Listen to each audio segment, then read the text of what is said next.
Welcome back to another technical deep dive here in the debug zone. Today we're tackling a big question and breaking it down with insights from other users. Hopefully this clears up some misconceptions and helps you get the answer you need.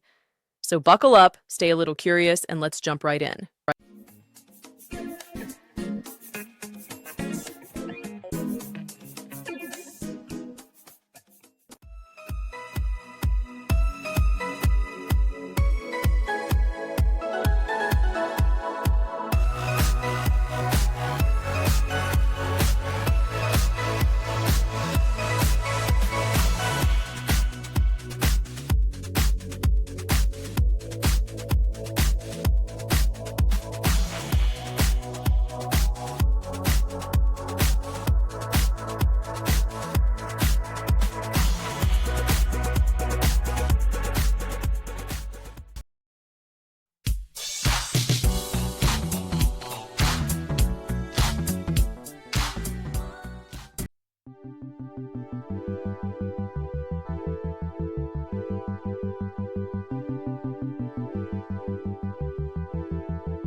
And that's a wrap.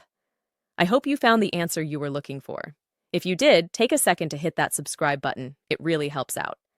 And let me know in the comments which solution worked best for you. See you next time in the debug zone.